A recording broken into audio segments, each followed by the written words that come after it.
Mais comment faites-vous pour faire circuler des lettres entre deux ordinateurs? Par exemple, entre l'ordinateur de Max et le serveur de courriel.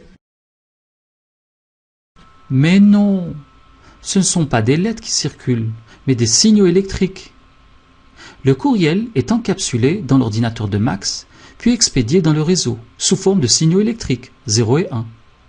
Des équipements réseau intermédiaires vont lire ou modifier le contenu de ces 0 et 1, mais sans jamais toucher le message, et toujours dans le but de l'aider à arriver à notre serveur de courriel.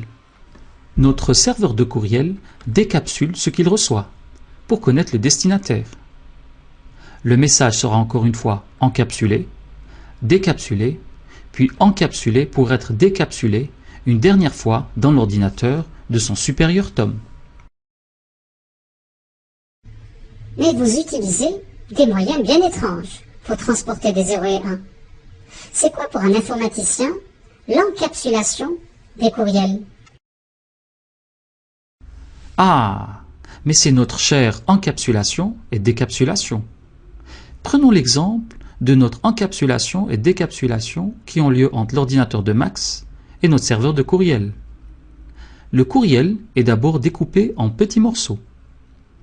Puis chaque petit morceau est encapsulé dans une structure qui va se déplacer dans notre réseau sous forme de signaux électriques. Arrivé à notre serveur de courriel, cette structure va être décapsulée. Après l'encapsulation et la décapsulation de tous les petits morceaux, le courriel final sera alors recomposé.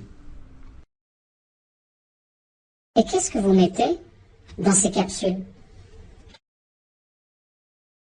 Le processus qui se déroule durant l'encapsulation et la décapsulation ressemble beaucoup au système des poupées russes. Le petit bout de courriel sera mis dans la poupée numéro 7, puis la poupée numéro 7 sera encapsulée avec des informations complémentaires dans la poupée numéro 6, et ainsi de suite, jusqu'à la poupée numéro 1, qui va circuler sous forme de signaux électriques. Une fois au niveau de notre serveur de courriel, c'est l'opération inverse qui se produit. Les poupées sont décapsulées les unes après les autres, pour restituer le petit bout de courriel de Max. Et à quoi servent les informations complémentaires ajoutées à ces poupées? Les informations complémentaires servent à établir un dialogue avec des poupées d'en face et les équipements réseau intermédiaires. On le voit ici avec la poupée numéro 3. Elles permettent aussi de dialoguer avec des couches adjacentes, comme l'exemple de cette même couche, mais avec la poupée numéro 2. La communication entre des couches du même niveau est nommée communication horizontale. La communication des couches d'un même ordinateur s'appelle la communication verticale. Enfin, les informations complémentaires servent entre autres à vérifier que les poupées n'ont pas été corrompues durant le trajet. Mais pourquoi parlez-vous de courriel qui traverse des couches, alors que vous venez juste de citer des poupées russes? Mais on parle de la même chose, le martien. Les poupées russes dont on a parlé tout à l'heure correspondent aux 7 couches du modèle OSI de 1984. En fait, il y a un second modèle, normalisé, le modèle DOD, à 4 couches.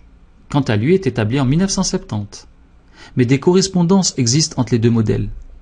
Lors de l'encapsulation, les petits morceaux de courriel vont traverser les 7 couches. La décapsulation est simplement l'opération inverse.